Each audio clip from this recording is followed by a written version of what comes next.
Ladies and gentlemen, please rise.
Good afternoon.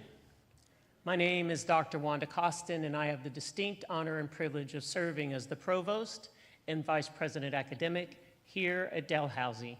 Welcome to Convocation. Please be seated.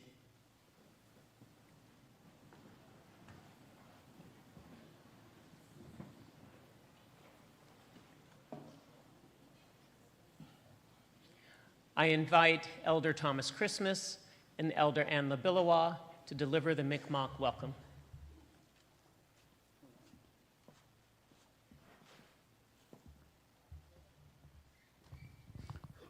Well, you guys give it up, dude. I think you'll know. We'll have them would know. I'll tell you the Mi'kmaq. People you make out in Muxong, you know. A people you make. Tell you what you know, Jilly da. I have the privilege and honor of welcoming you to Mi'kmaq, home of the Ilnuk.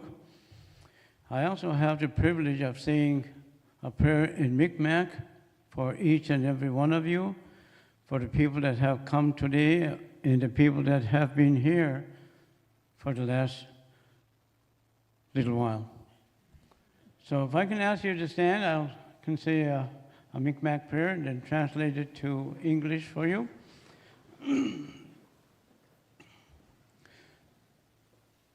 Kisu kolalik, kolalik, strategic look now, Ginimuyak. Clear, I got a gishka, gispasa. A holalik, Chitan, Telias did me, Telmavidan, and Kigmana, and Garginamas, strategic. Holalik anyway. Do you like that word anyway? That's not Mi'kmaq. Achalida. I hold the Asia, Bibanimka, Gisoka, Chigamuxino. Bibanimka, Gisok, Chigaman, Kigmana, Hagelama Sotijic. Chigamuxino, Temperature Guidario, Chibuk took. Some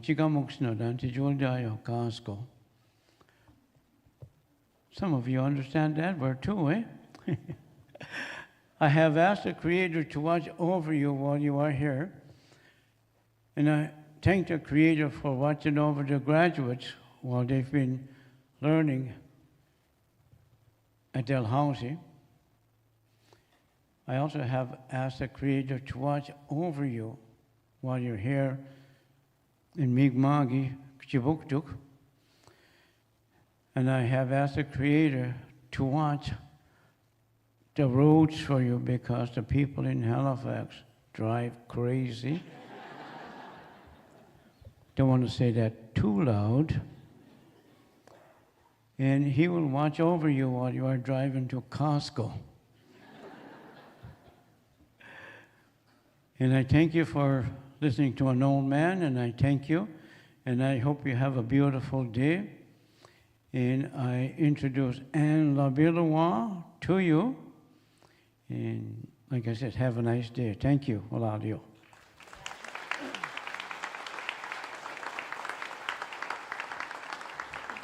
Walala, Elder Tom. You can sit down, please. Abasi. What an incredible day. The first thing I need to say is congratulations, students. I think it's such an honor to be able to say congratulations. Wow, you did it. Through all the hard work and all the late nights and many cups of coffee, you accomplished a great thing. So let's give them the hand. My goodness. Congratulations.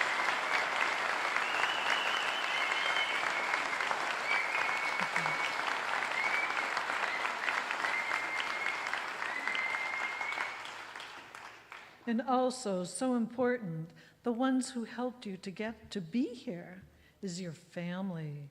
Oh my gosh, congratulations to you for the hard work.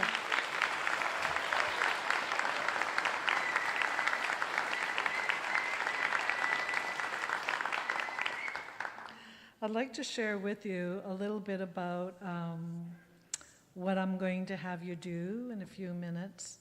And an elder had told me years ago about the forest and what I couldn't see at the time, because I was probably 17, 18 at the time and thought I knew everything. And when she took me out into the woods, she used to gather medicine. And she asked me, she goes, Anne, she goes, I want you to look around and tell me what you see. And oh, I thought I was so smart. I said, oh, I see a bunch of trees. We're in the forest. What do you think? And she says, no. She says, I want you to look, to really look and see what's happening here. And I couldn't answer her. I said, I'm sorry, I don't understand what you're asking me. She goes, well, look. Look at every tree and look at every blade of grass and every flower and how they raise themselves up and they look up into the heavens. And the trees always have their arms raised up, giving thanks to the one who created them. She said, and no matter what happens to them, we come along, us, and we burn them, cut them, they get flooded. She said, but they will still produce the most beautiful thing they're supposed to do. Whatever green leaf or whatever red flower or orange flower that they're supposed to produce, they will do it, even if they're laying on the ground in shambles. She said, that's what we have to learn how to do as humans as we walk upon the earth. She says, we need to learn how to do the very best we can be, and to do the very best that we can do, and also how to help each other do the very best, to be the very best. She said, because we don't see the root connection underground, we forget about it. She said, but that is connected all over the world. And that's why it sustained itself for billions of years, so that we could come along. And we have the medicines and everything there, because all the medicine we take today that's mass-produced is made from the medicine from the earth. So we have to remember that a little bit, that everything that we need is right here. And everything that we need to help ourselves is right here in you. So the other thing she taught me about was our breath, and how vital our breath is, and that it is a gift of life. It's a gift of love from Creator. It helps our mind to be well when we take a moment, because there is a moment for everything. There's a moment to cry, there's a moment to be angry, there's a moment, to be joyful. But how often do we really feel what it feels like? What is joy? Is it buying a new car? Is it having a Rolls Royce or a, what are those handbags? I even forget, there's so many names. My daughter always tells me about them. McKay, I don't know. But I remember one time I had found one, and it was at a yard sale, and somebody told me, oh my gosh, don't walk around with that. Somebody will steal it from you. And I said, it's a handbag. But it had that name on it. And I don't remember what the name is, but I put it away. I didn't want that kind of attention. But our breath is always there. We don't breathe on our own. Someone far greater than us, and I call that spirit. Spirit does not judge, it does not criticize, it does not choose one or the other. It gives everybody the same opportunity to be alive and well, no matter what we do. We wake up every morning without even thinking about it. Our eyes open, and it's like, oh my gosh, I'm still here. How grateful can I be? I am so grateful. So I have to say thank you for that. So I'm going to share with you what I was shown how to remind myself and to take that moment and to feel my breath. So I'm going to ask you to close your eyes. And if you're not comfortable closing your eyes, that's perfectly fine. But it's just going to be for a moment. And I'm going to have you meet your sacred breath. So let's try that. You can close your eyes, and you're going to take a breath in through your nostrils like a new baby, and then allow it to go out through your nostrils very gently, naturally. So let's try that. This breath in, feel the coolness as it goes in, and this breath out, and feel the warmth. This breath in, and this breath out. This breath in, I am well, I am whole. This breath out, I have so much to be grateful for. This breath in, and this breath out, and allow all this tension and excitement and anxiousness to just be as you got here today. Just allow it to be. This breath in, and this breath out, and allow your shoulders to relax and the muscles in your shoulders. Let them fall. Allow yourself to be so vulnerable that you feel safe and whole and grounded. This breath in, and this breath out, and relax your shoulders again. And whatever you feel in the moment is what you are feeling right now. So now find your own rhythm of breathing. And with every breath you let out, allow your shoulders to relax and to be the very best you can be just for this moment, as we are aware of this moment.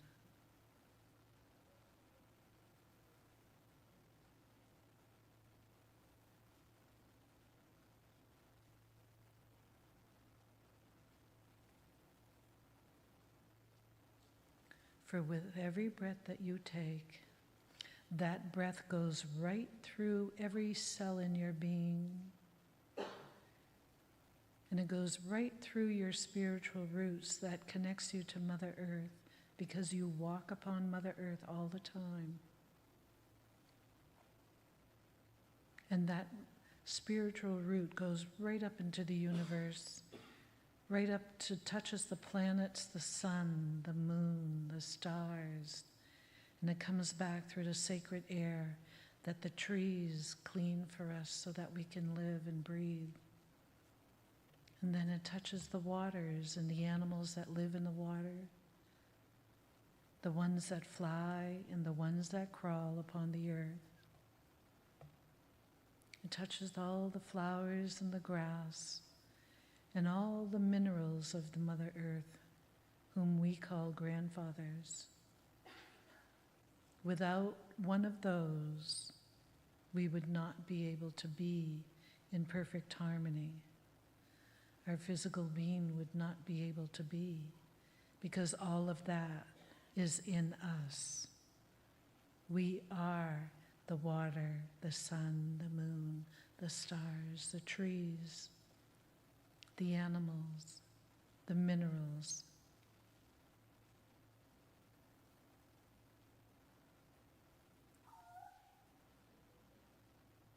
O Great Spirit, whose voice I hear in the wind, whose breath gives life to all, hear me, for I am young, small, and weak. I need your strength and help so much.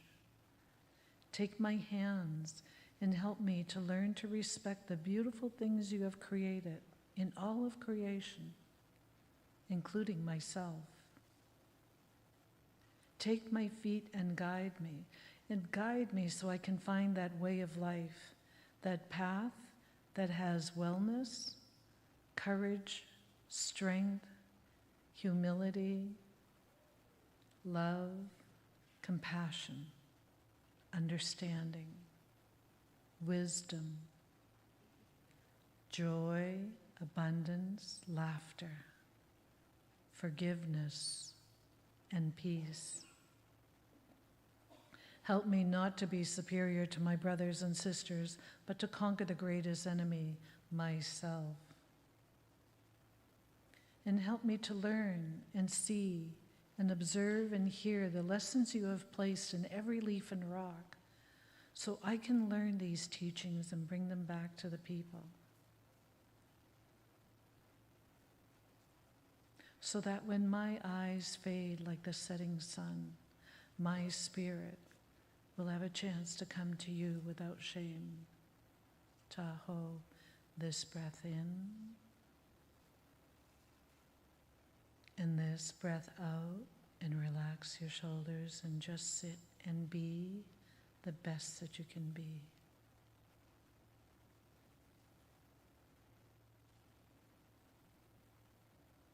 And if you've noticed you have thoughts, or you're thinking or analyzing, whatever kind of thought you have, you can put that thought on a cloud, and you can let that drift off.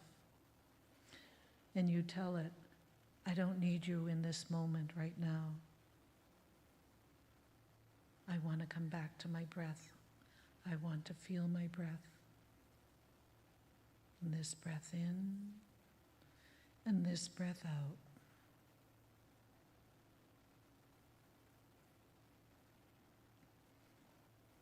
And now you can bring yourself back into the moment where you're sitting. Feel your physical being as it sits in the chair, and slowly open your eyes. And you will feel that sensation that some of us might fall asleep. That's because we're so mentally exhausted and physically exhausted. That's what we tend to do. But actually, it's about being awake and getting to know what's happening inside here, and getting to know our thoughts. What are our thoughts, and what are the thoughts that we've accumulated all our life? So it's a time of celebration. Again, congratulations, and let's party and have a good time. Like, wow.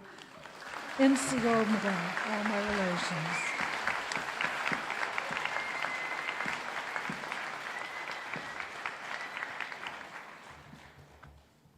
Thank you, Elder Thomas and Elder Ann. Dalhousie University is located in Mi'kma'ki, the ancestral and unceded territory of the Ilnuk. We are all treaty people. There are three components to this statement. The first is acknowledgement the land Dalhousie sits on as part of Mi'kma'ki, the territory of the Ilnuk. The second is the acknowledgement of the territory as both ancestral and unceded, recognizing that the peace and friendship treaties signed between the British Crown and the Mi'kmaq did not involve surrender of land. Finally, the phrase, "we are all treaty people," reminds us that these treaties apply to all of us, Indigenous and settler alike. At Dalhousie, we continue to work and build on these critically important relationships and friendships, and we remain committed to the recommendations of the Truth and Reconciliation Commission report. We also recognize African Nova Scotians as distinct people whose histories, legacies, and contributions have enriched that part of Mi'kma'ki known as Nova Scotia for more than 400 years.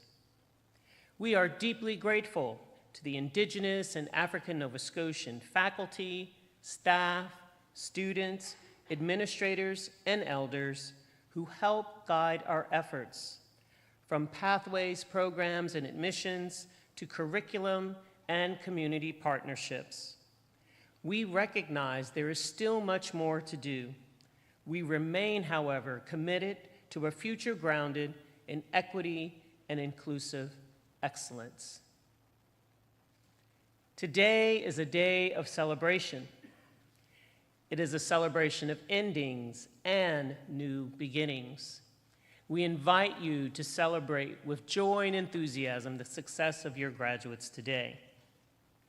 I'd like to begin, however, by introducing the stage party. If you wouldn't mind please standing or raising your hand that we may acknowledge you, I'd greatly appreciate it. Elder Thomas Christmas.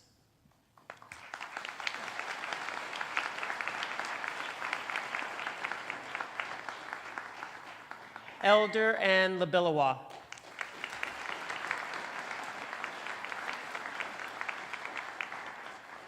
Dr. Rustam Southwell, Chancellor.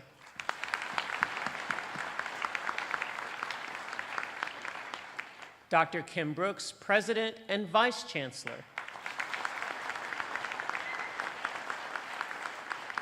Dr. Louise Pateri, Chair of Senate. Dr. Leanne Stevens, Associate Dean, Academic, Faculty of Science.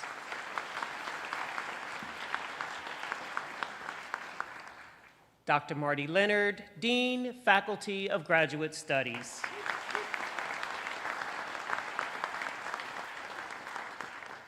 Jelana Lewis, Director of African Nova Scotian Community Engagement and University Beadle for this ceremony.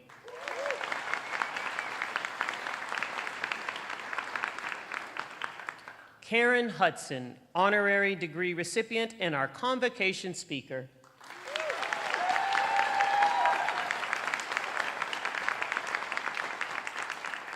Dr. Mike Smith, Dean, Faculty of Management.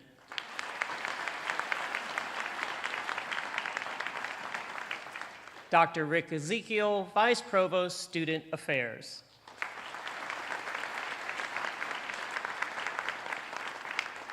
We also have with us today, both on the stage and in the audience, faculty and staff who have been instrumental in supporting your graduate in their success.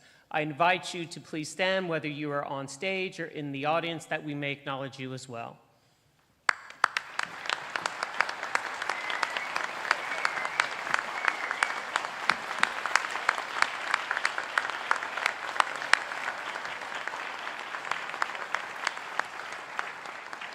Thank you. Please be seated. We do not anticipate any emergencies, but in the event of an emergency, we will head down these two aisles and you'll see at the end green exit signs. That is the way out. We anticipate we'll have a lot of joy and enthusiasm today, so it may be a little loud. If you find that you need a quiet space, please feel free. We have a room reserved for you upstairs, one floor up, room 401. It is now my pleasure to introduce to you President and Vice Chancellor of Dalhousie University, Dr. Kim Brooks, to deliver opening remarks.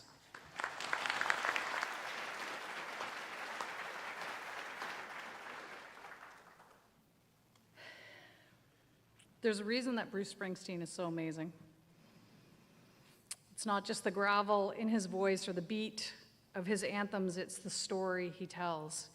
He's been called a poet of the working class, the last rock and roll hero, the bard of the brokenhearted. But I love him for something else. His songs hold paradox. They hold longing and defiance, hope and heartache, sweat and soul, and that's what makes him a perfect metaphor for science. In 1982, Bruce recorded a quiet acoustic version of a song called Born in the USA for his album Nebraska. But that version didn't make the cut. 2 years later, he transformed the track into a stadium-shaking anthem. It became a global hit, and it was wildly misunderstood. Why? The song's meaning didn't change, but the music did. In its first version, Born in the USA was mournful, devastating. Consider the opening verse. Born down in a dead man's town, the first kick I took was when I hit the ground. End up like a dog that's been beat too much till you spend half your life just to cover it up now. None of the 5 other verses are any cheerier. In the version that was recorded for Born in the USA album, the song was mistaken for a nationalistic rallying cry. President Reagan referenced it in a campaign speech, same lyrics, different effect. Sometimes you write the song before you find the right music. Sometimes your work is ahead of its time. Sometimes the world isn't ready to hear it yet, and that too is the story of science. Bruce Springsteen once said, quote, "The best music is essentially there to provide you something to face the world with," end quote, and so is science. You've learned that science is not a collection of answers, it's a way of asking better questions. You work in systems, in the seen and unseen frameworks that shape how we live, spend, adapt, and thrive.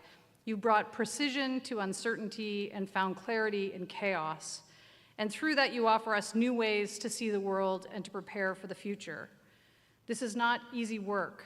It's patient, often invisible, sometimes lonely, but when it lands, when the music and the words align, it changes everything. That's the kind of science we celebrate at Dalhousie. A science that knows the world is on fire and responds not with despair, but with discovery. A science that builds better food systems, strengthens our climate models, protects our oceans, and advances mental health.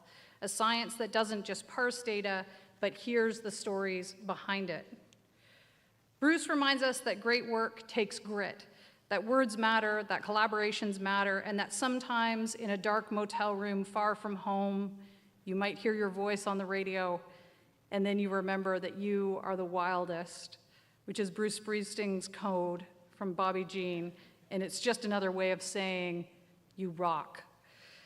As the president of this amazing place, a job that I feel honored to hold at least most of the time on most days, I want to shout into the rafters for at least 3 hours without an intermission or opening act, without any fancy footwork or backup dancers, in a way that only Bruce Springsteen can in one of his legendary concert appearances, to tell you how amazing you are. Look around you.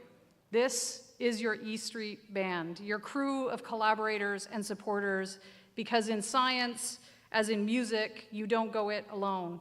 You find your people, you write your chorus, you build something that lasts, and you do it with an awesome group.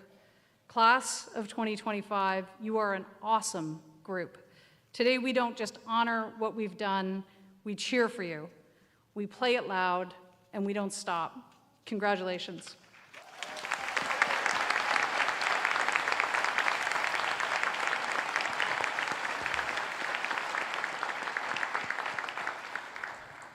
Thank you, Preston Brooks. We're going to commence the conferring of degrees, so I would ask graduates to please stand.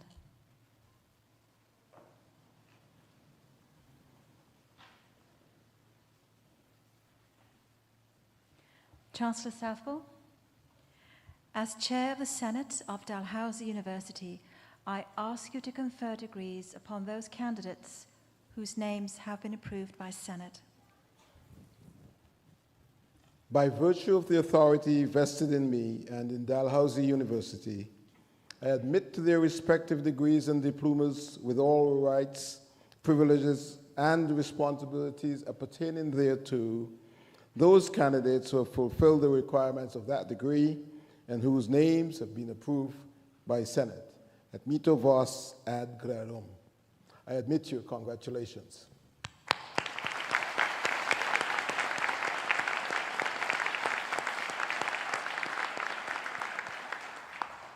Graduates, please be seated.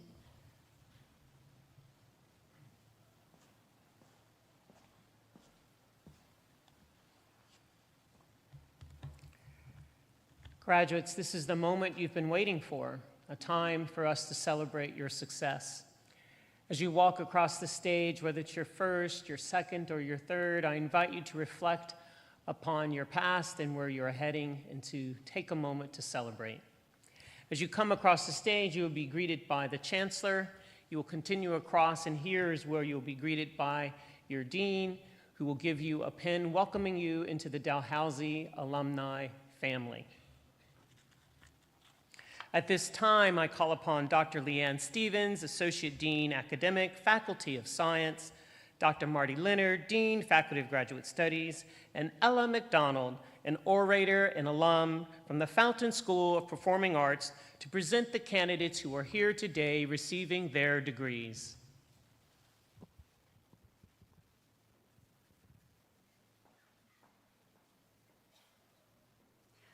Chancellor Southwell, I am honored to present the following candidates on behalf of the Faculty of Science who have fulfilled the requirements for the Diploma in Actuarial Science.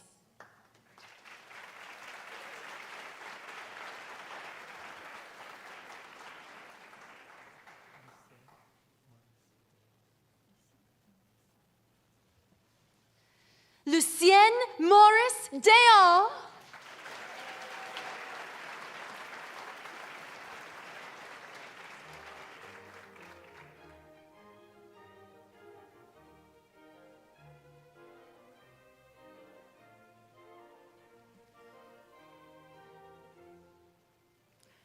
This concludes the presentation of candidates for the Diploma in Actuarial Science.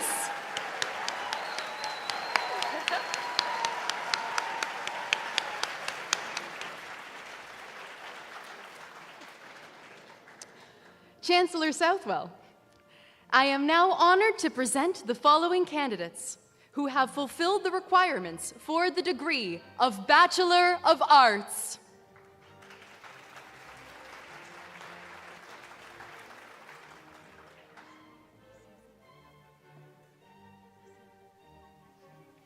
Afsina Ahmed.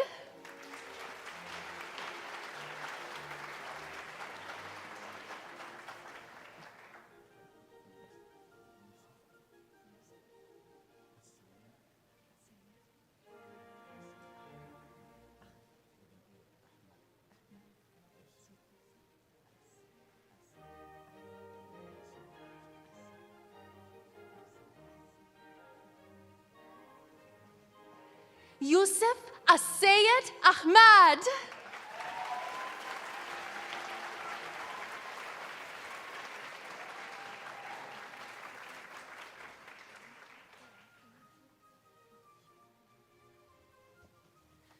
Rongzhi Duan.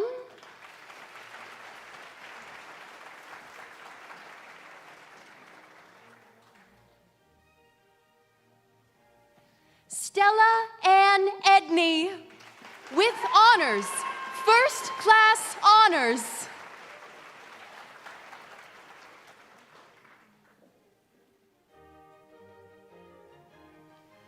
Alex Emily Ford Gould, with honors.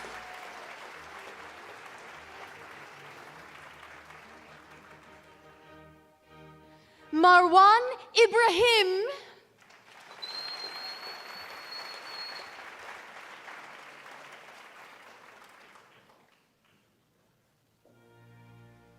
Braden Killen.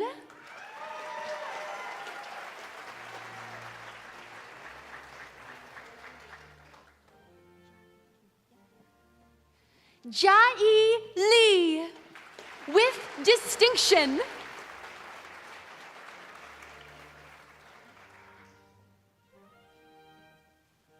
Rushi Lee, with distinction.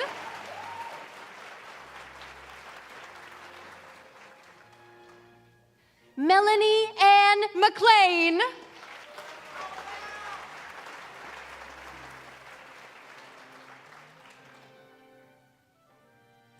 Brian Daniel Roby Matthews.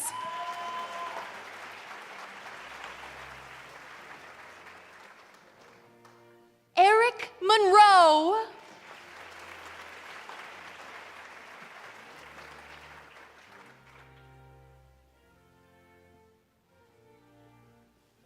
Maddie Monroe, with distinction.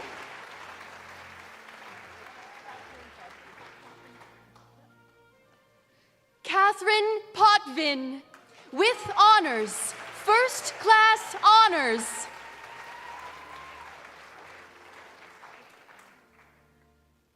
Rebecca Ellen Steele.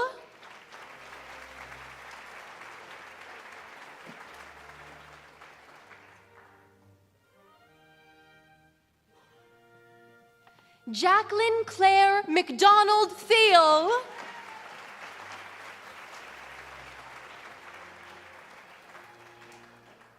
Max Wagner.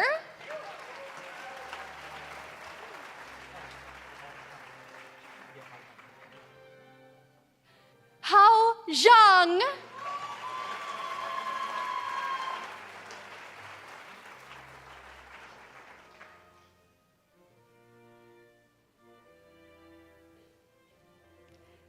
This concludes the presentation of candidates for the Bachelor of Arts.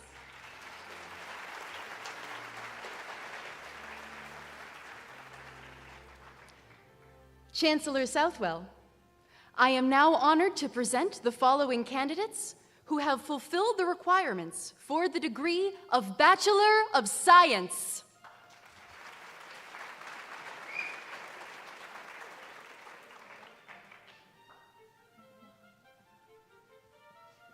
Noor Mohammed Al-Rahbi, with distinction.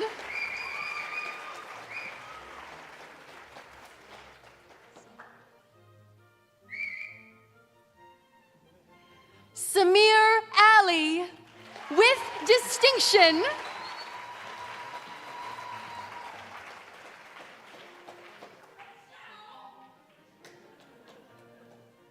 Simone Aleem.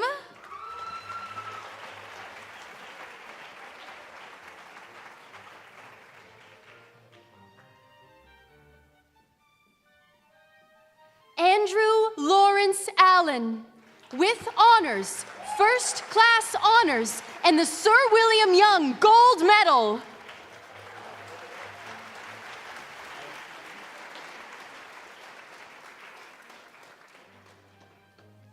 Kyle Alley.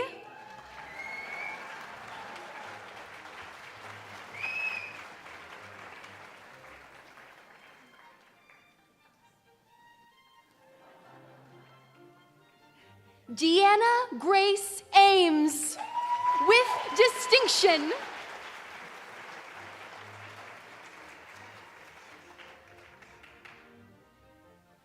Ching Ah.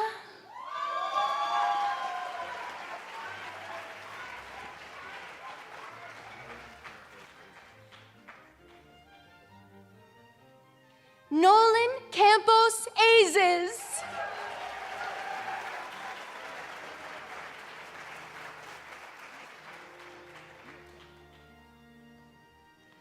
Yuatong Bao.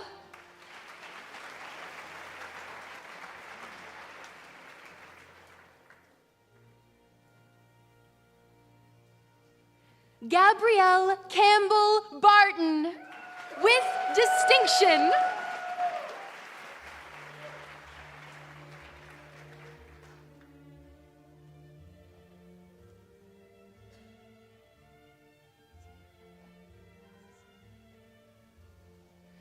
Anksel Batbatar, with distinction.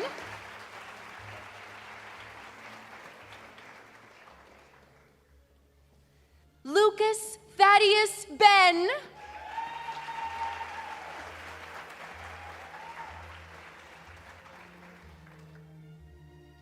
Ava Lauren Benedict.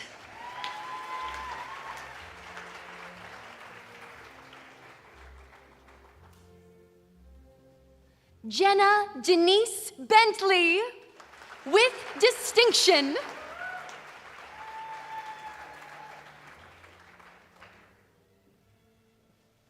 Ryan Alexander Brunet, with distinction.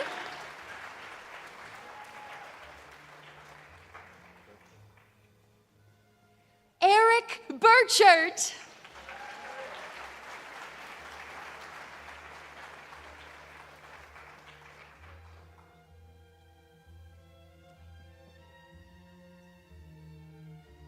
Sasha Sophie Schillebeck, with honors, first class honors.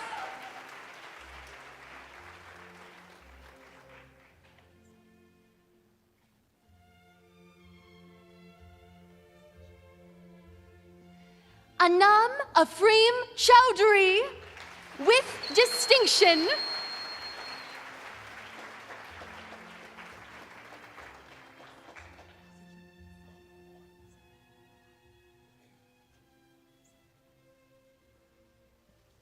Suchinta Saravanan Divakaram.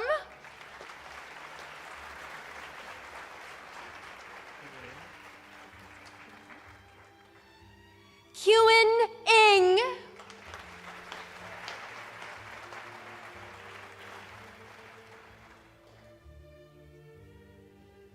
Liam Joseph Ferguson.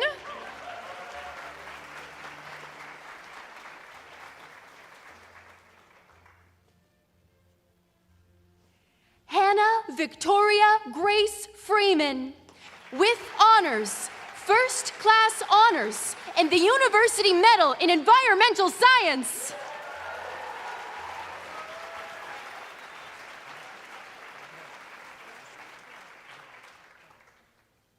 Rasim Greer.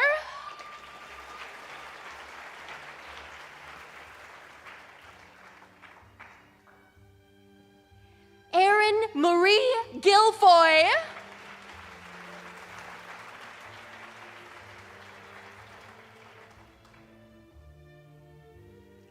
Bailey Robert Grondin.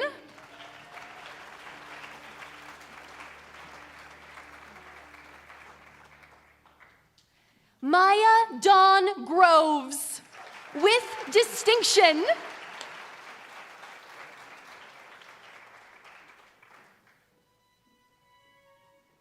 Rachel Emily Baker Hayward, with distinction.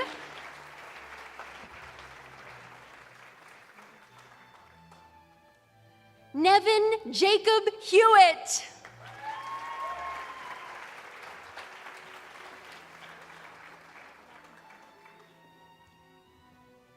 Robin Violet Hirsch, with honors, first class honors.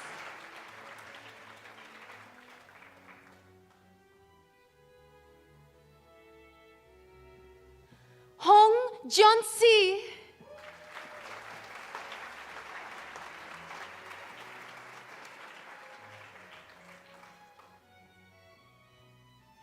Alexis Jacqueline Wells Ingham.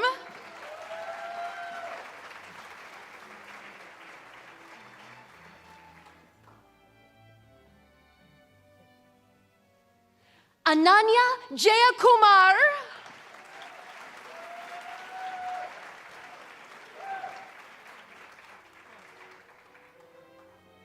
Kaylin Elizabeth Joy, with distinction.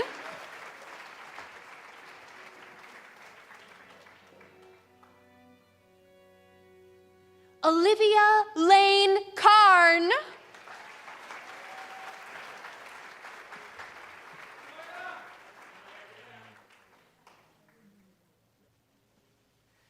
Tyler Munyi Kaugi.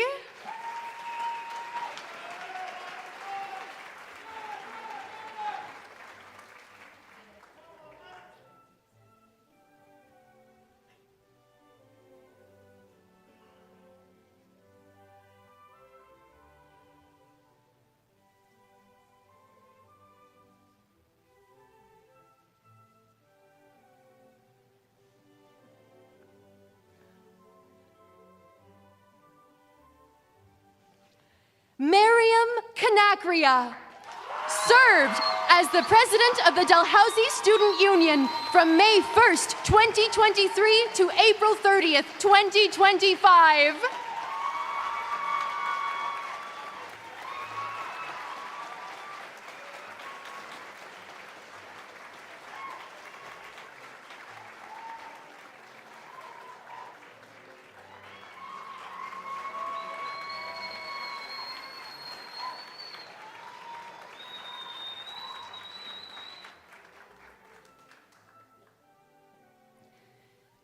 Emily Morgan Kushner, with distinction.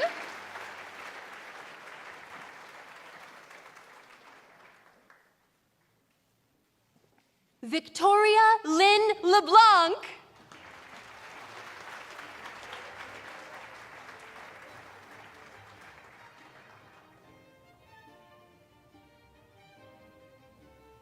Santiago Legacy, with honors, first class honors.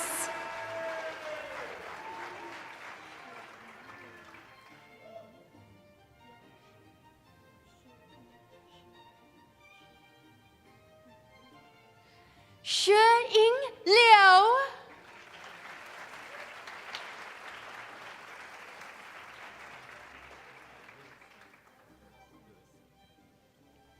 Louis Liu.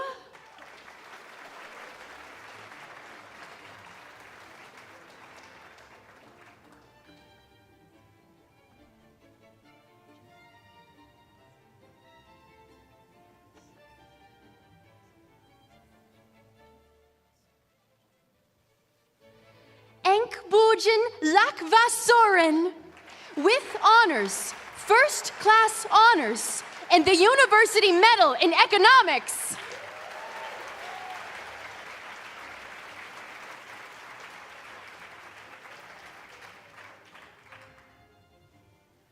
Ethan Andrew Ludi, with distinction.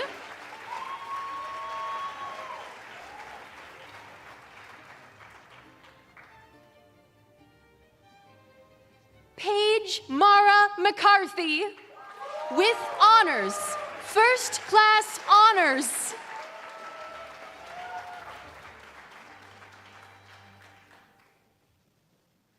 Emma Elizabeth McLeod.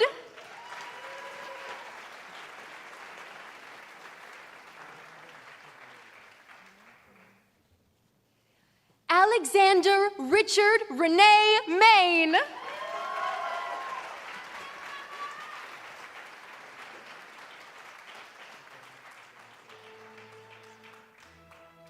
Nathaniel Arthur Merker Myers.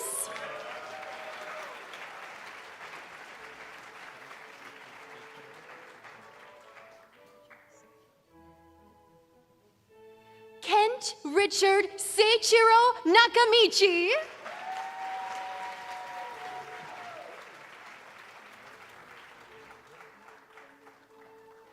Alexander Elliott Needler, with distinction.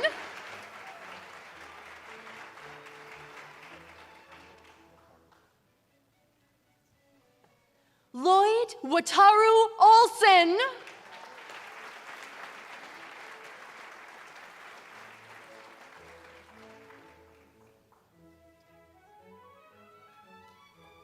Maya Taryn Samako Poplinski.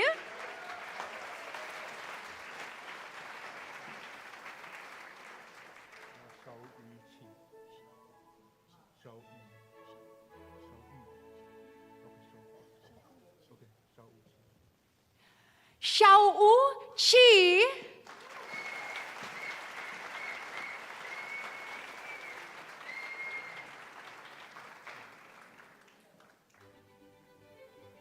Cody Crawford Roach.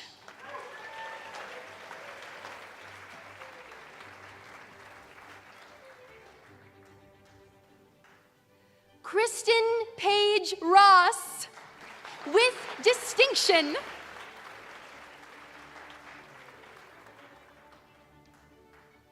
Taylor Winston Rowland.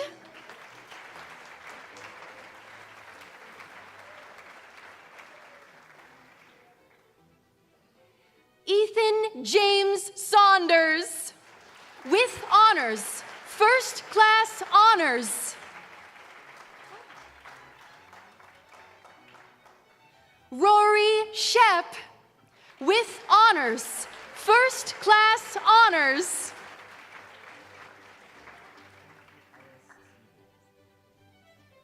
Henry Ellis Siegel.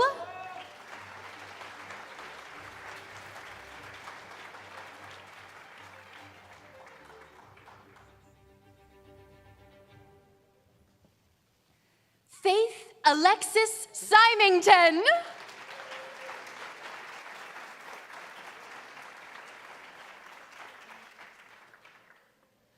Christopher John Peter Smith.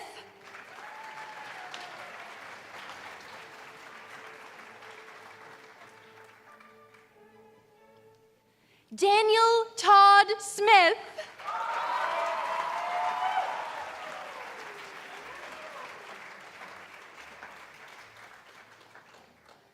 Casey Straub.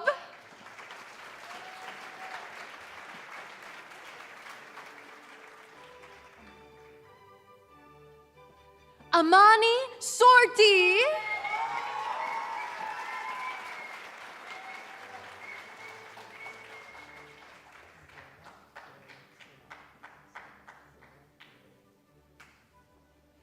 Zara Gloria Cermelli.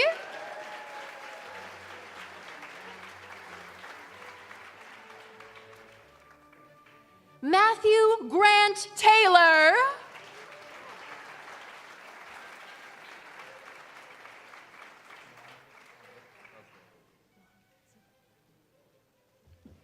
Mohammed Sadat Tazwar.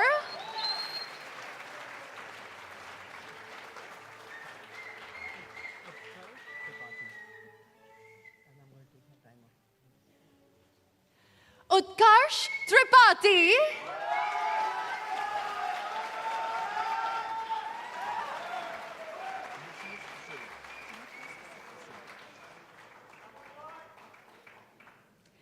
Demetrius Vasily.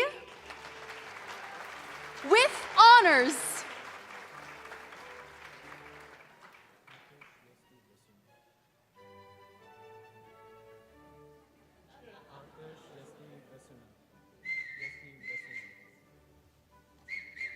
Atarsh Vesti Vesuna.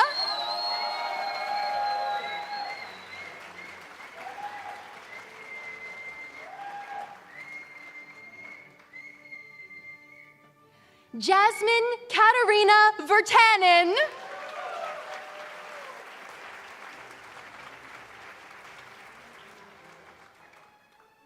Owen Anir Winters. With distinction.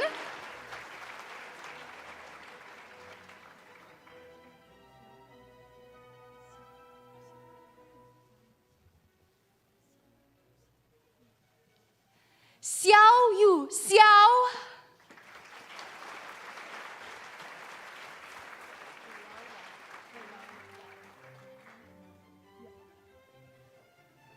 Weiyang Yan.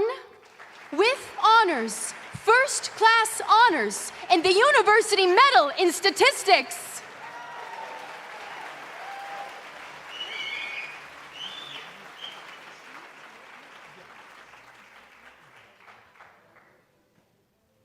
Qi Jie Yue.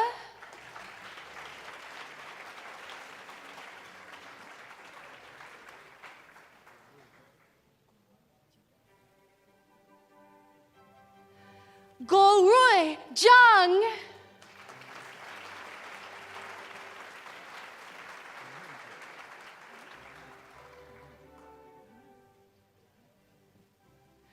Hongren Zhu.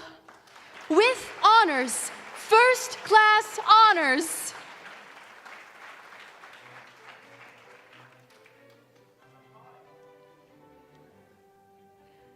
This concludes the presentation of candidates for the Bachelor of Science.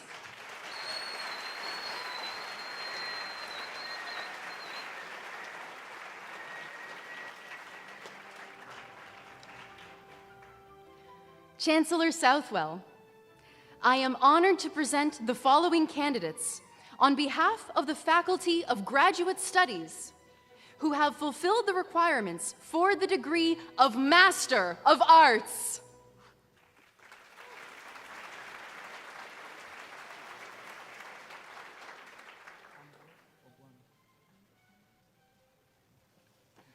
Ambrose Ogwang.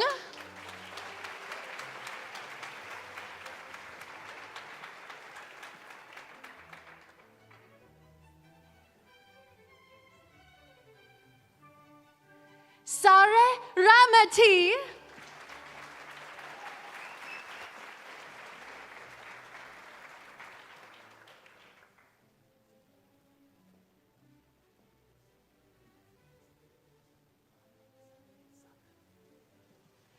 Mohammed Saeed Safari.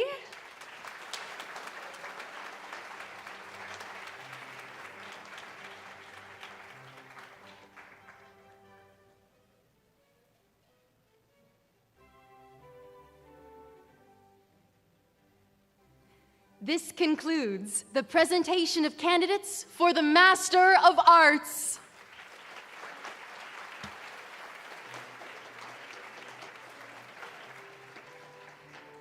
Chancellor Southwell, I am now honored to present the following candidates who have fulfilled the requirements for the degree of Master of Development Economics.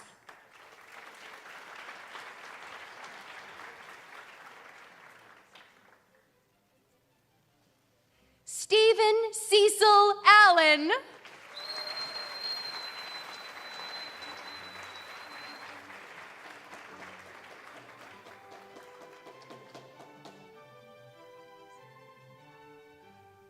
Priscilla Biu.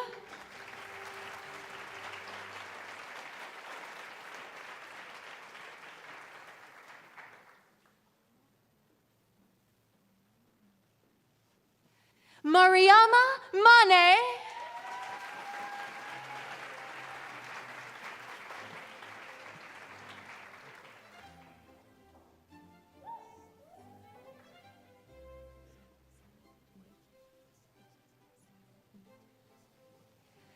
Ejasona Samuel Mbecheta.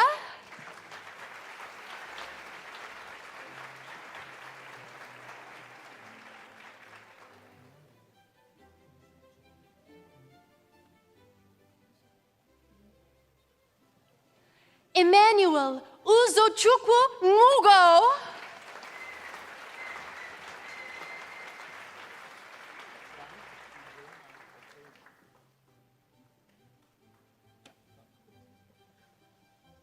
Frank Ugona Ofuegbu.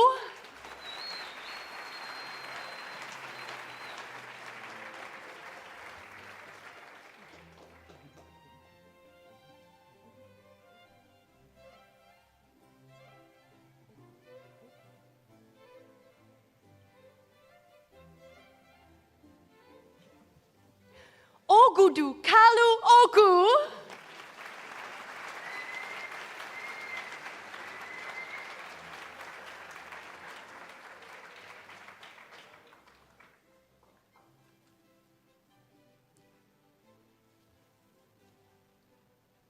This concludes the presentation of candidates for the Master of Development Economics.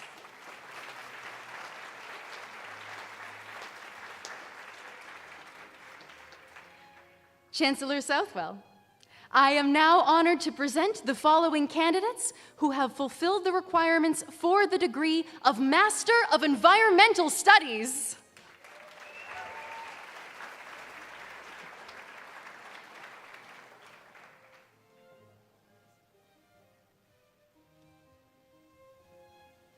Kristen Levy.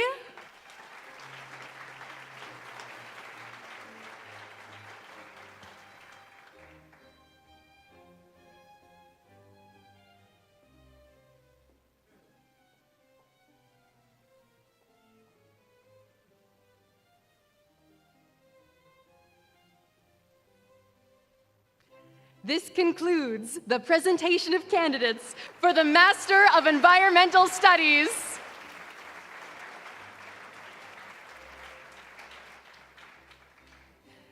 Chancellor Southwell, I am now honored to present the following candidates who have fulfilled the requirements for the degree of Master of Resource and Environmental Management.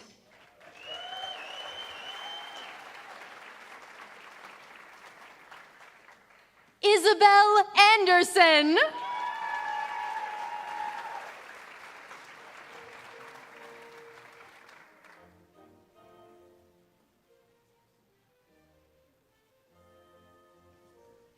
Abdullah Mohammed Atik.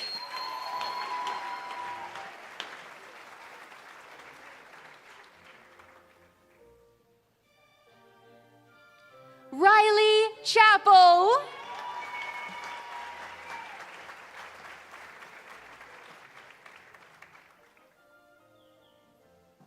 Jessica Dahman.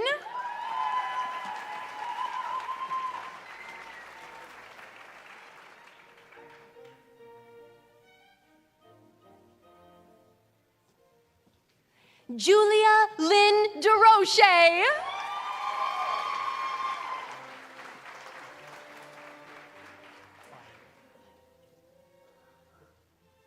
Joseph David John Fiender.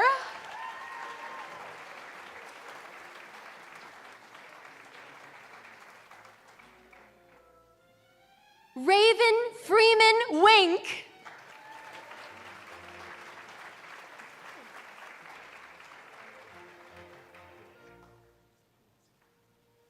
Jacob Grilowski.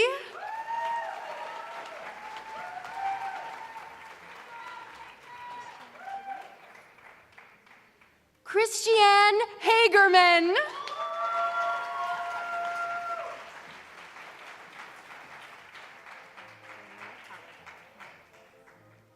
Taylor Hallideck.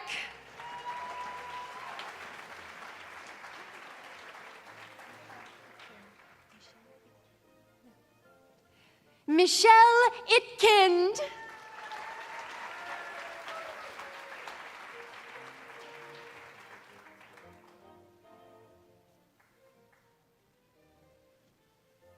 Maxwell Anderson Kerr.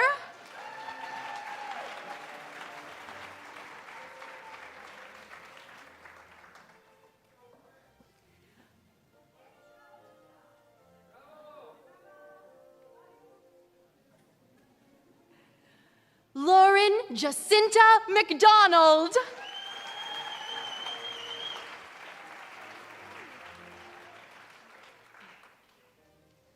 Abby Millard.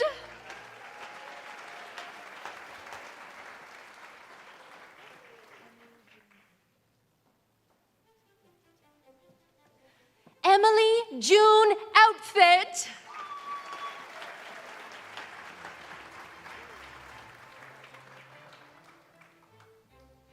Clara Faye Edith Reynolds White.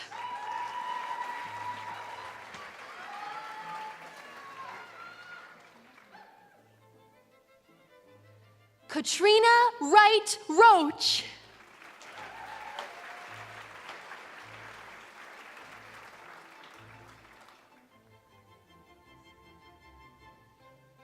Lauren Cora Schofield.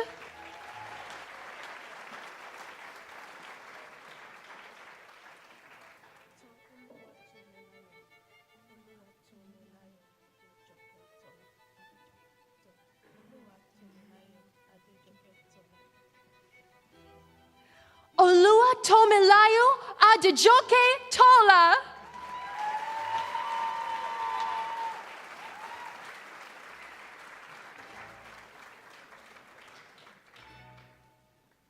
Jacob Wisby.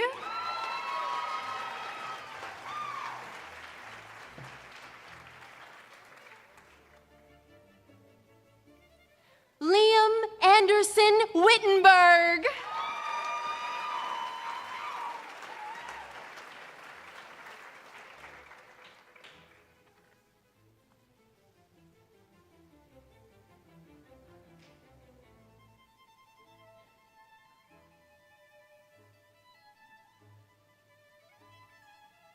This concludes the presentation of candidates for the Master of Resource and Environmental Management.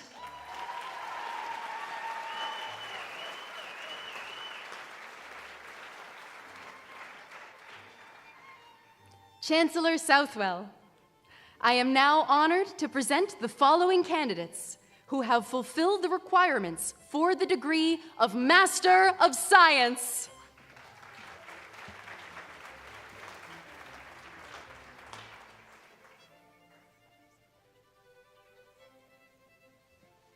Joseph Patrick Barse.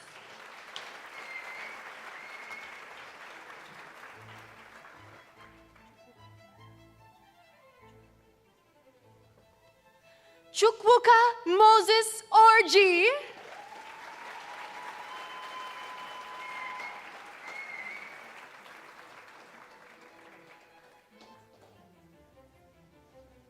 Marzia Palisdar.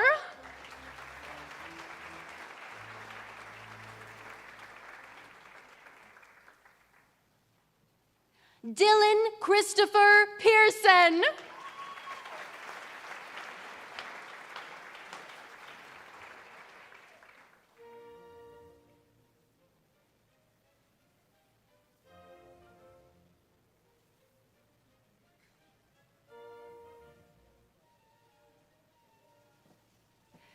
Fatima Tofiki Kelejan.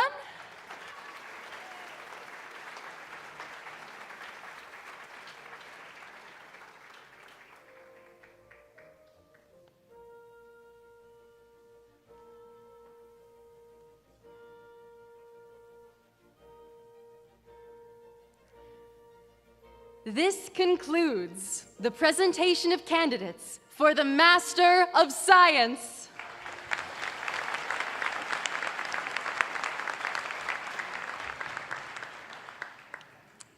Mr. Chancellor, the degree of Doctor of Philosophy is the highest earned degree awarded by the university, and as such, it represents the culmination of extensive scholarly research and the candidate's outstanding academic achievement.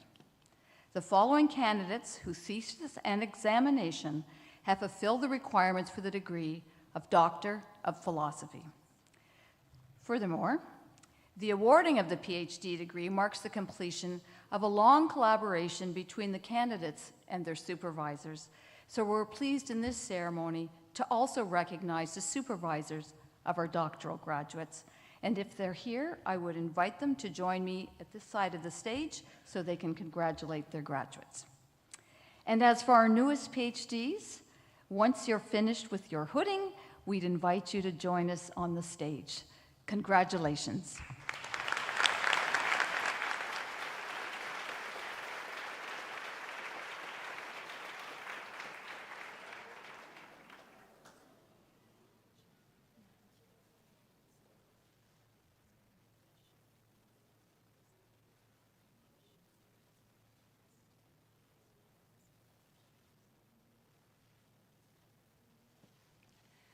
Yan Chen, Doctor of Philosophy in Interdisciplinary Studies, supervised by Michael Smith and Kate Sharon, and joined on stage by Aster.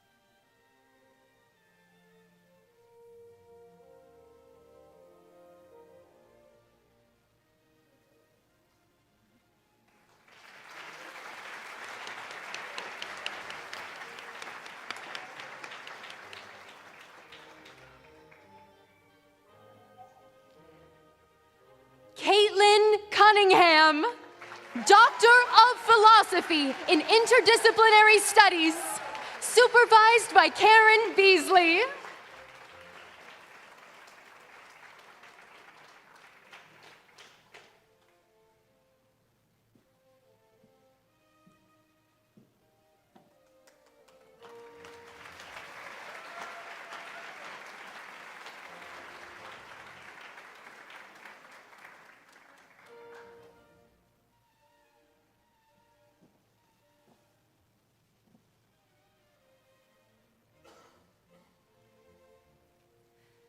Lydia Fairhurst, Doctor of Philosophy in Earth Sciences, supervised by Yana Fedorchuk.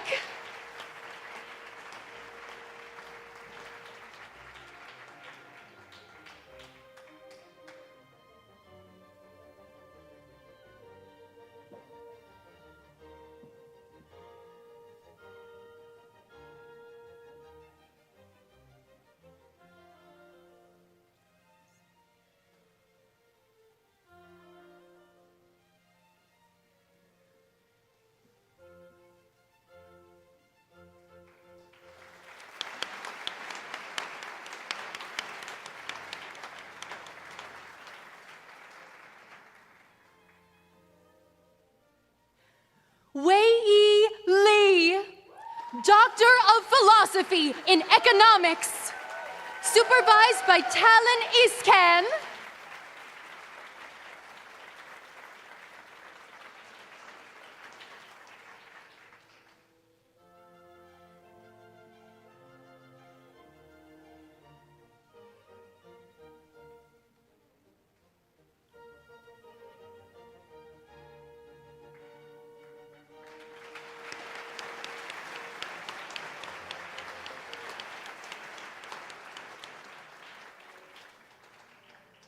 Chancellor Southwell, this concludes the presentation of candidates who are here today to receive the degree of Doctor of Philosophy.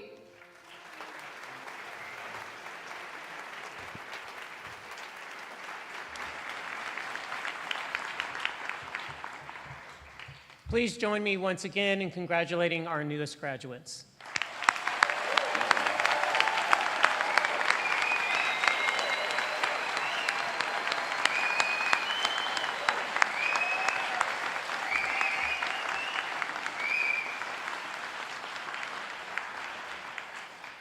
And graduates, you know better than anyone you did not arrive at this special day by yourself, so please rise and celebrate those who supported you.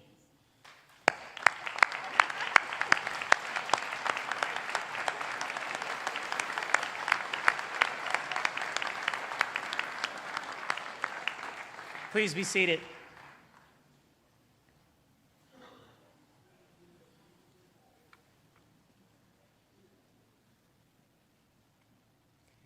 We now turn to a very important and special part of this ceremony.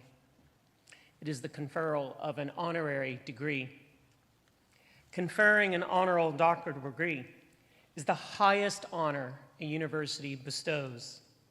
I now call upon Dr. Louise Spiteri, Chair of Senate, to present the candidate for the degree of Doctor of Laws, honoris causa.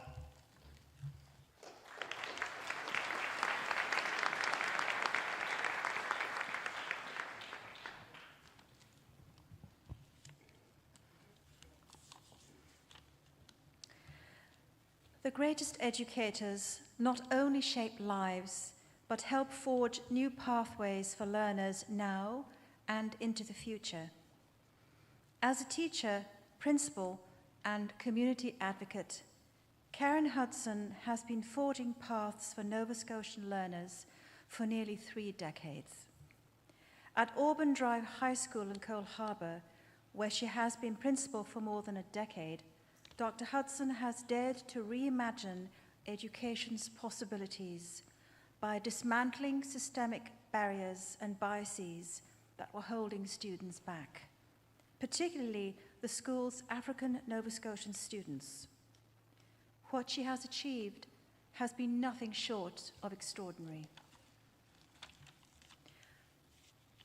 Dr. Hudson made history when she pioneered and launched the first African-centric math and literacy cohort within a Canadian public school, a program cited for distinction when she was named one of Canada's top principals in 2019. Sorry, I aged you by a decade there. My apologies.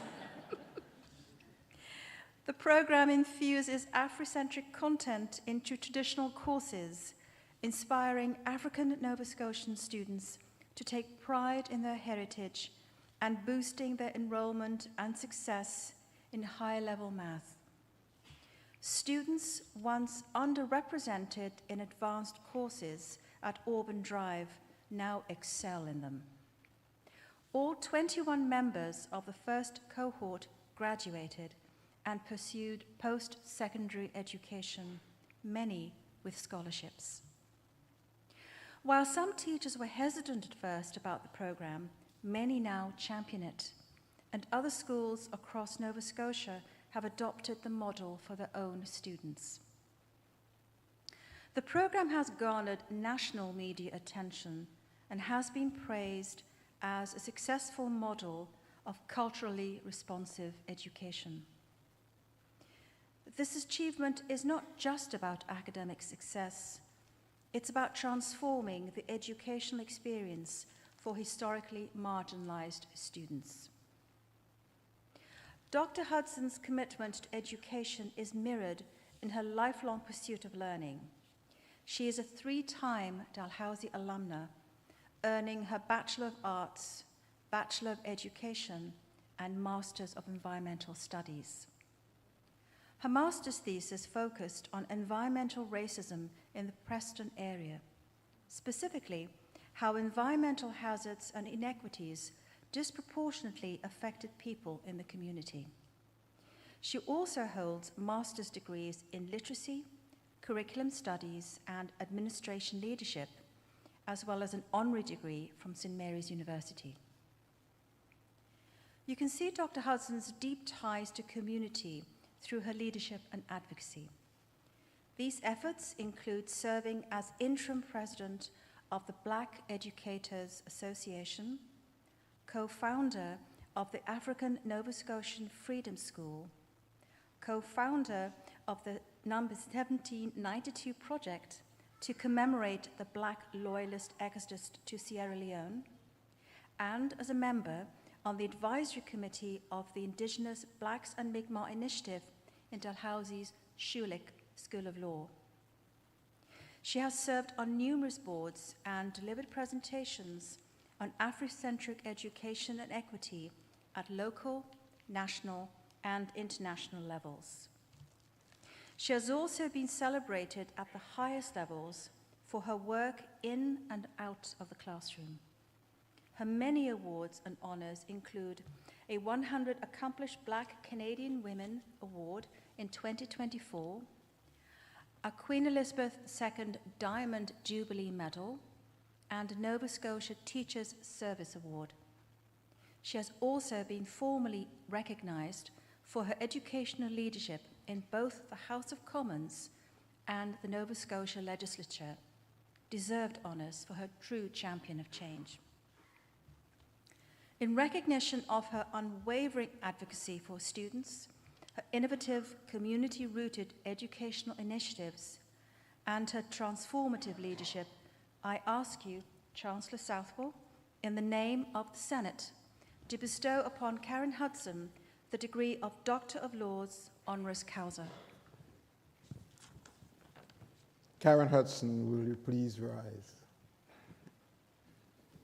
By virtue of the authority vested in me and in Dalhousie University, I admit you to the degree of Doctor of Laws honoris causa with all the rights, privileges, and responsibilities appertaining thereto. It gives me great pleasure. Congratulations, Dr. Hudson.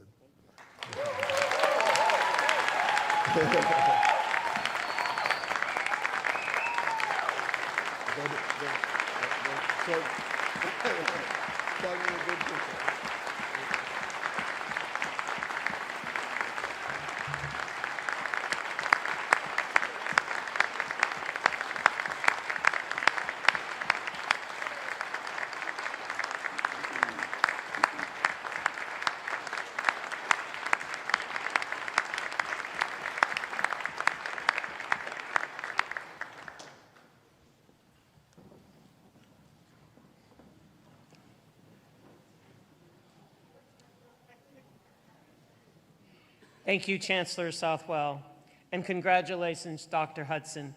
We are honored to have you with us today.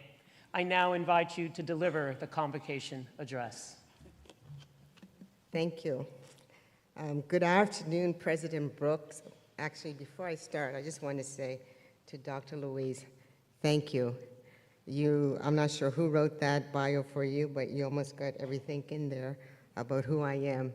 So I appreciate your words, and I just appreciate you telling some of my story.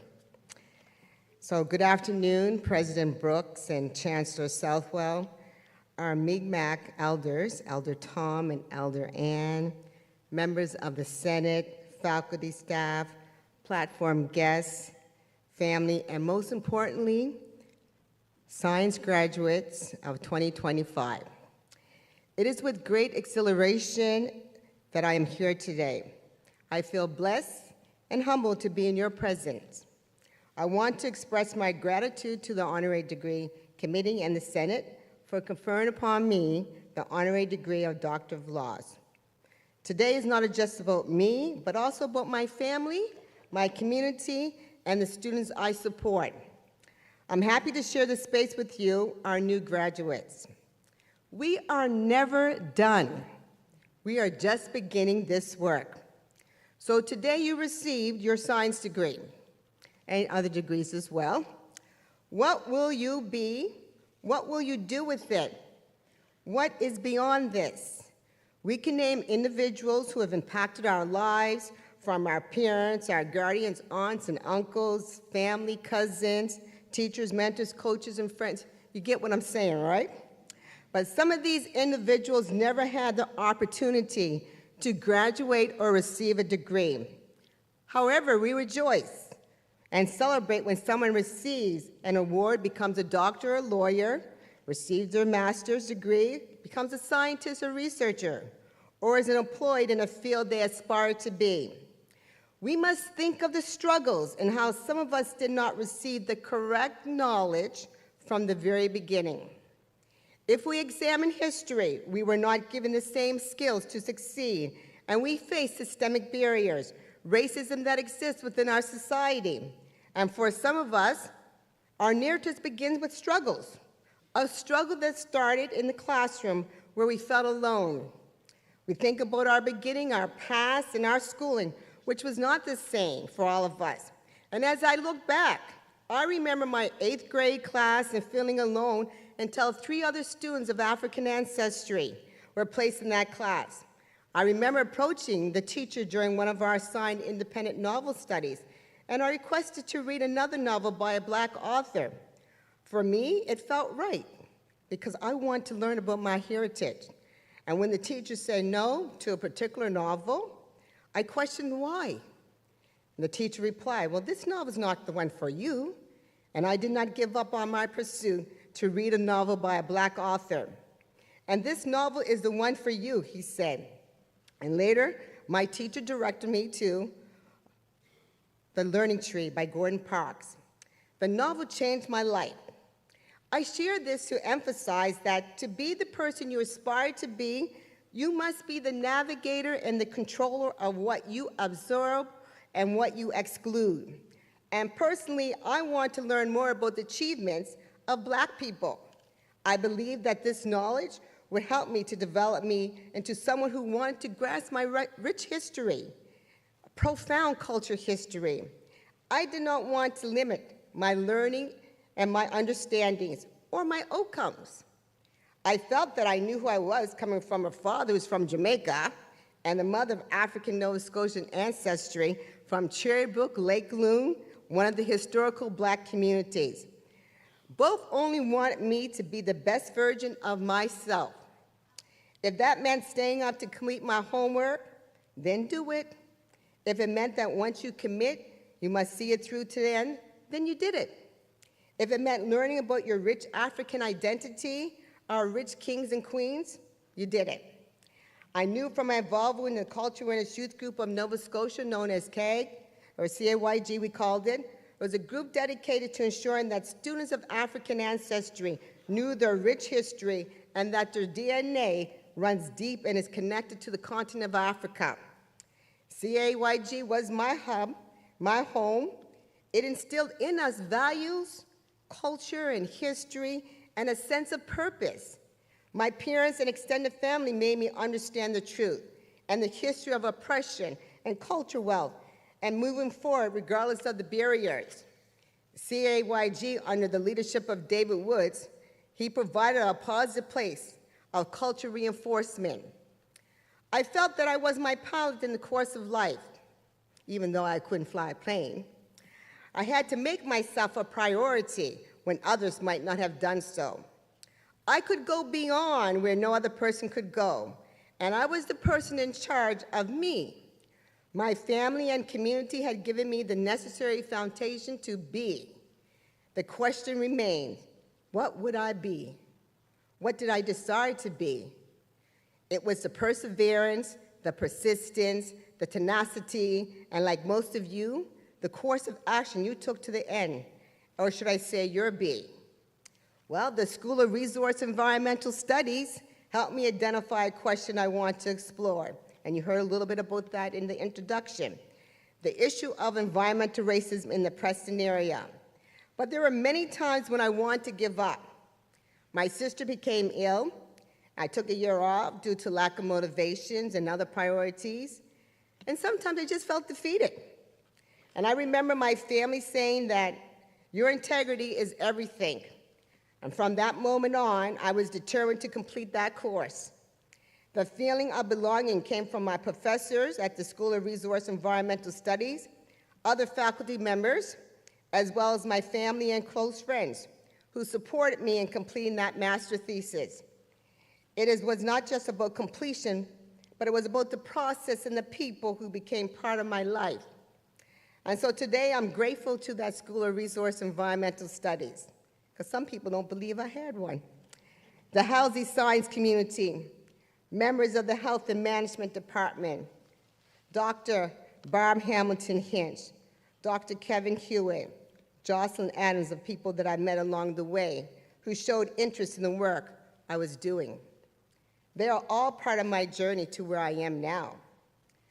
Well, when things look bleak, when you feel lost in the material, and when it seems impossible, please continue to explore your being and stick with it, pushing through. It is worth it. This is only the beginning of what you will do.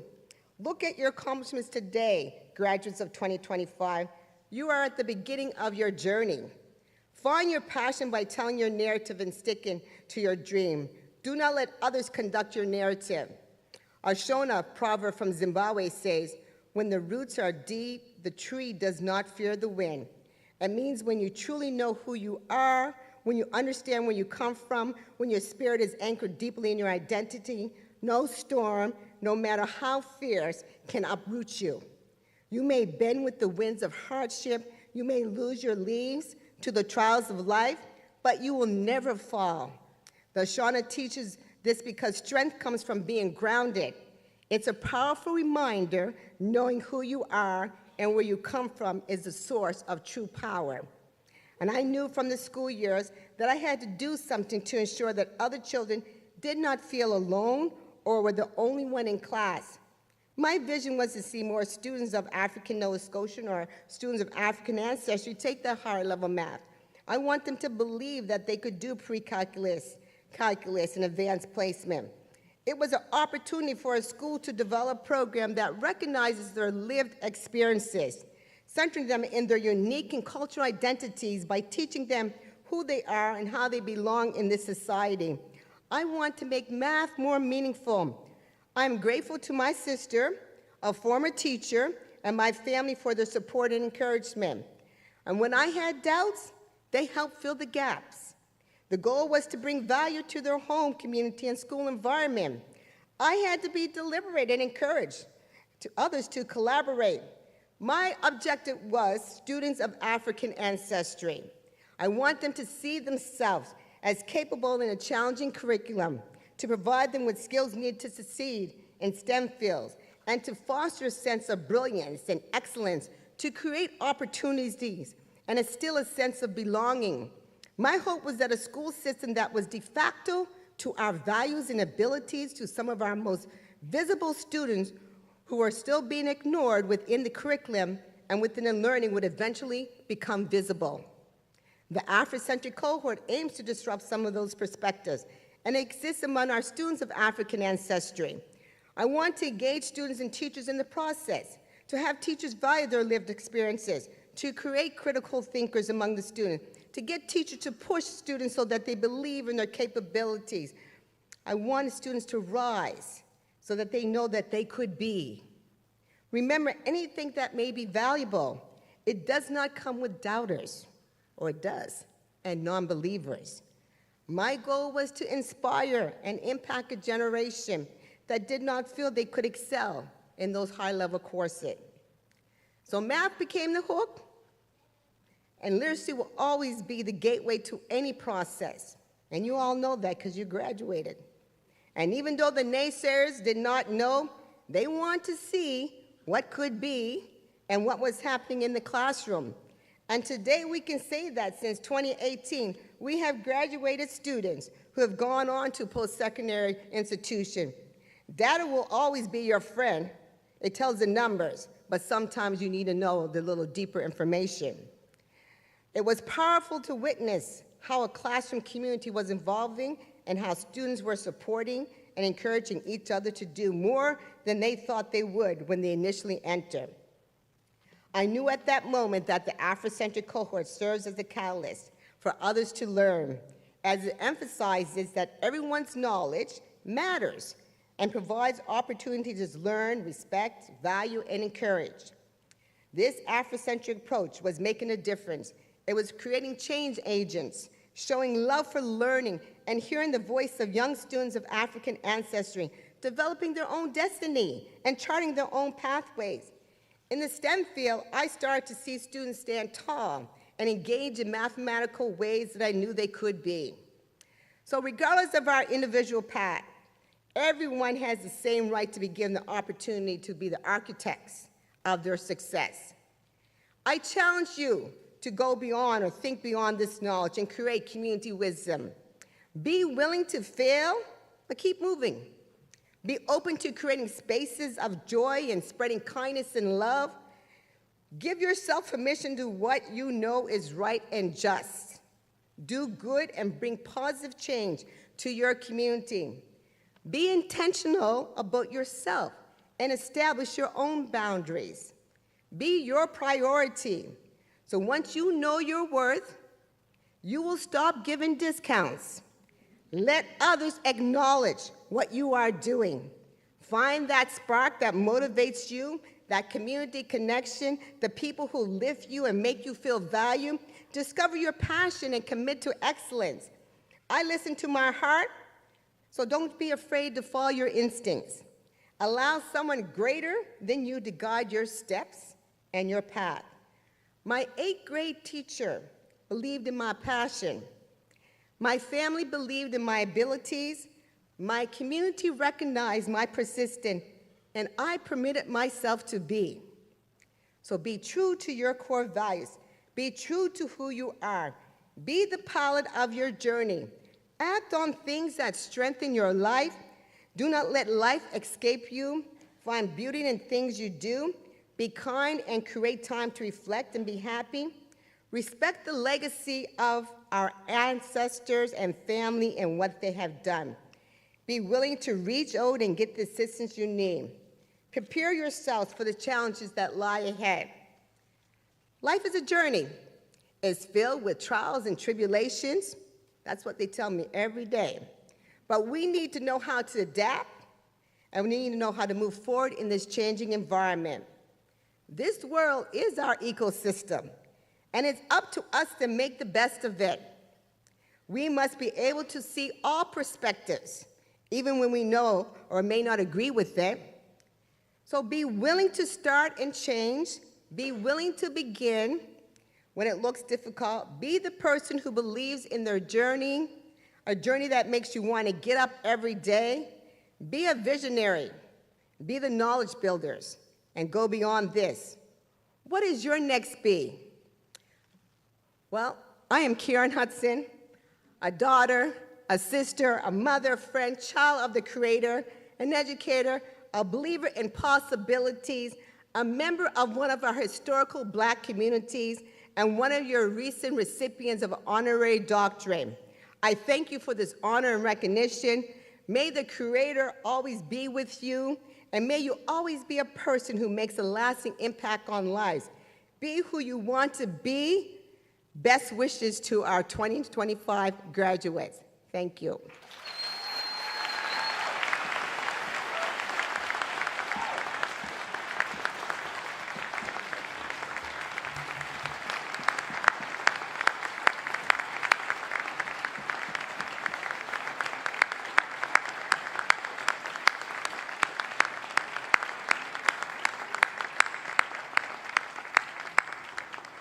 Thank you, Dr. Hudson.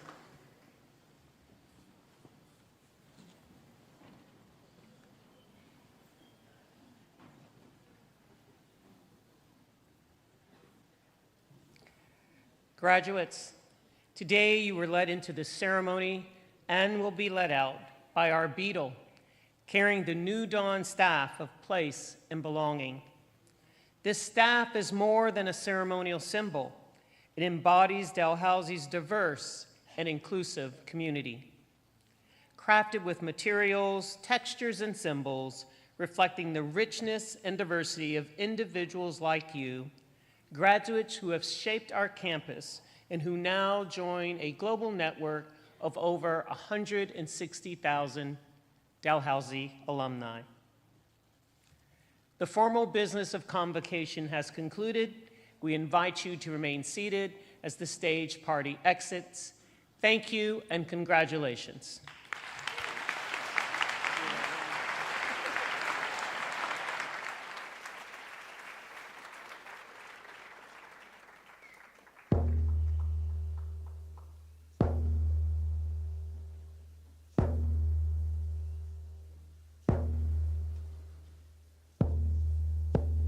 Give me the manage, don't delio no thing, nigga much good, my we done it. Give me the manage, don't what a big soul thing, nigga much good. Abahon madultinet,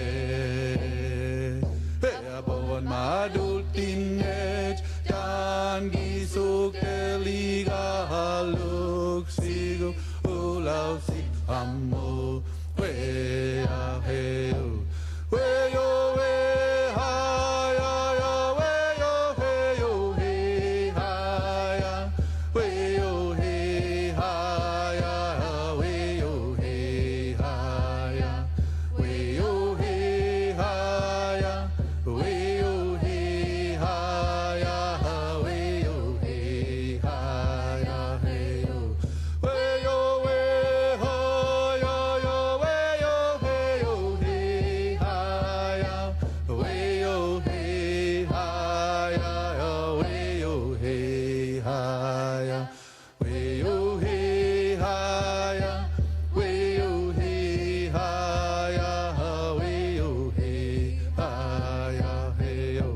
Give me the manage,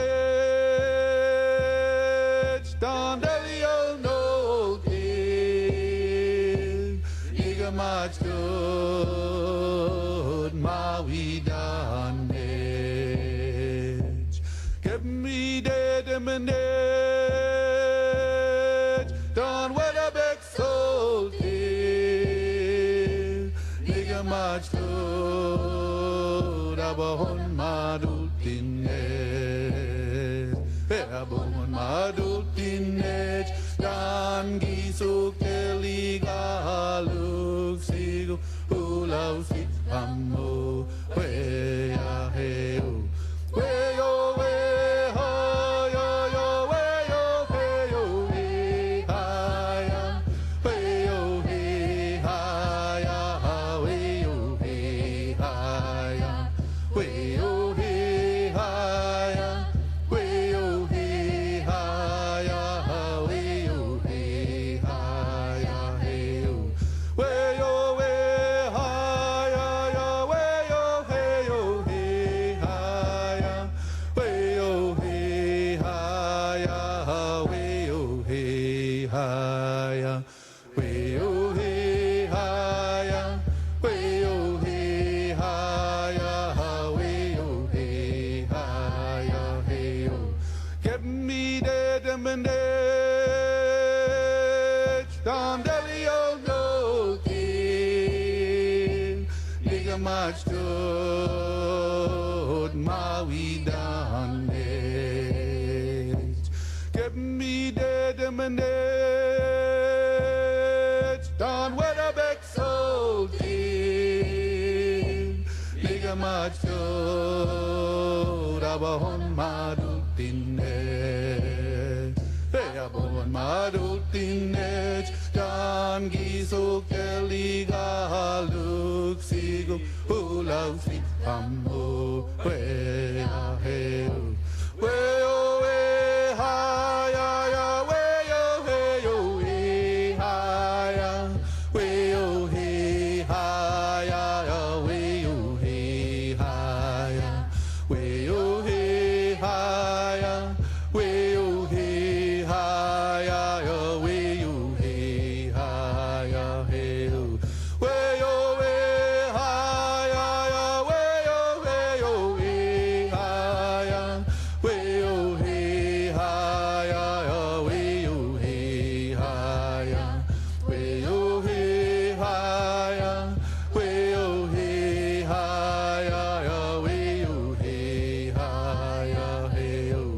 Give me the dimminage, don't delio no day. Nigga much stood my weed on edge. Give me the dimminage, don't what a big soul till. Nigga much stood, I will madultinech dan gisul teliga luxigo ulau sikpamo we ya heu we yo we ha ya ya we yo he yo he ha ya we yo he ha ya ya we yo he ha ya we yo he ha ya we yo he ha ya ya we yo he ha ya he yo we yo we ha ya ya we yo he yo he ha ya we yo he ha ya we yo he ha ya we yo he ha ya we yo he ha ya we yo he ha ya he yo we yo we ha ya ya we yo he yo he ha ya we yo he